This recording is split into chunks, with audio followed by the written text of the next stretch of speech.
right, my friends, welcome to another episode of Keeping Kith. That was the sound of me buckling my seatbelts. We're taking off on a little drive here. I was trying to decide who we should keep Kith with this week, and unexpectedly, we're gonna keep Kith with the car. Not the kind of neighbors we normally keep Kith with. If you've been listening along, I usually go out into the pasture, and in fact, this will probably be the only time we do this, but I had some specific things I wanted to tell you about, and this is the time I have to do it. And also, ironically, well, two things, I guess. One, I'm going to be driving because I'm going to be playing a show tomorrow in Sioux Falls, which is one of the things I want to tell you about, and I'll say more about that in just a minute. And the other thing I was thinking again is that if part of the point of this is that we can keep Kith wherever we are. And again, for those of you who are new here, when I say keeping Kith, I mean a radical kind of neighboring that includes not just our human neighbors, but also our animal and plant neighbors, and even our elemental neighbors.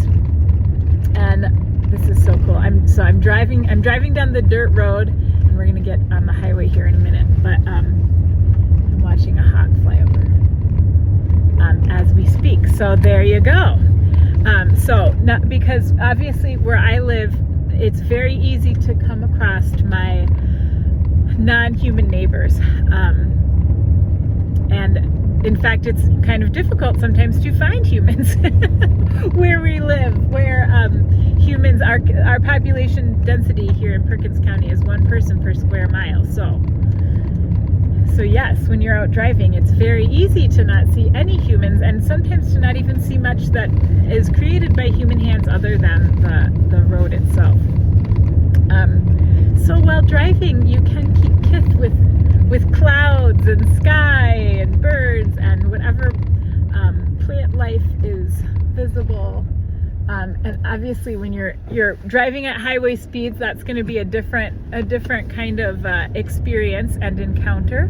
But I think it's important for me to remind myself that this is that keeping Kith in quieter times and at times and places where I can be a little more still is very valuable. But it's also possible even when you're driving down the highway. So a little bit about this show. We are gathering at a church called the Church of the Good Shepherd. It's an Episcopalian church in Sioux Falls. And this has come together so spontaneously.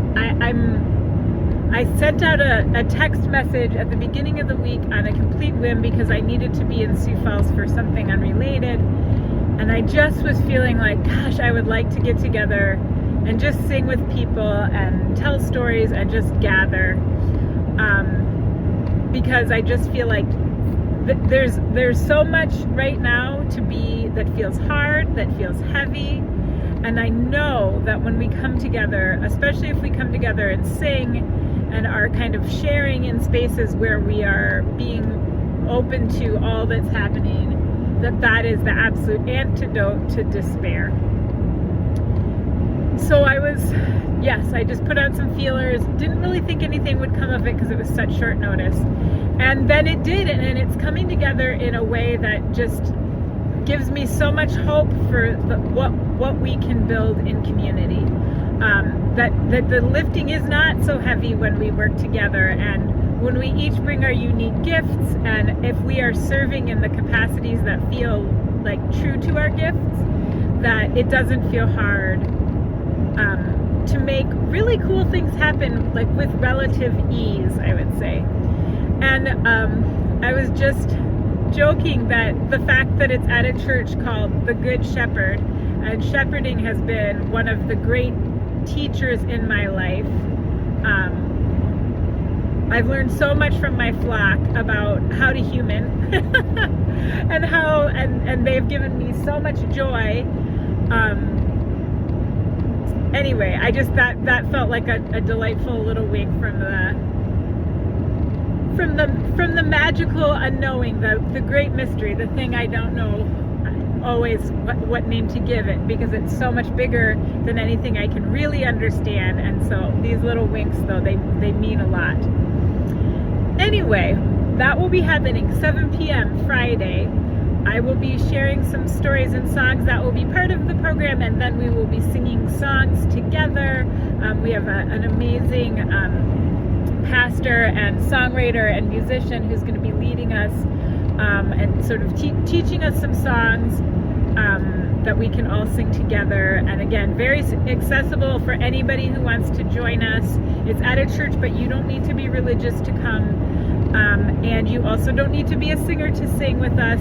And then at the end, we're going to have some time for sharing. So if you want to bring a poem or a story, or you just want to come and be in community with us, we would so love to have you join us. And again, I hope that this is something, I mean, I've been saying this, but as if it's something that's happening in the future, when in fact it's something that's been happening all along. I keep imagining that there's some future point in which I'll like have a thing that just is, instead of recognizing that I already have a thing that is. And now I'm kind of being, unfortunately, like more a little bit, I guess I'm not explaining it very well, but by that I mean it's happening. We're doing it. We're gathering. We've gathered before. If you've come to some of my offerings in the past.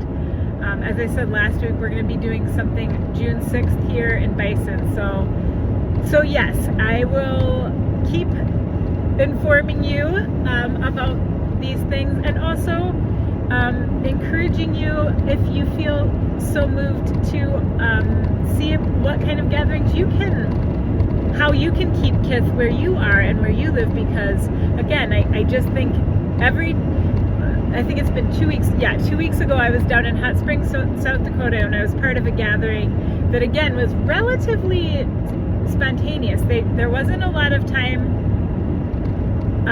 We didn't have a lot of time to pull it together, and a lot of different people from very different walks of life all sort of ended up gathering in the same place at the same time, and it was just an amazing evening, and further proof that we can do amazing things when we do them together, and that we don't have to have, I guess this is what I was trying to say before, is I get caught up in the sort of notion that we have to have, that it has to be very formalized, and it has to be really, you know, I've done a lot of touring in my life that a lot of planning went into, and it was a lot of work, and it's sort of new to me to be thinking, no, we can just gather in a space, and we can I can bring songs, I can bring stories, you can bring songs, you can bring stories, and that we can make these beautiful events happen.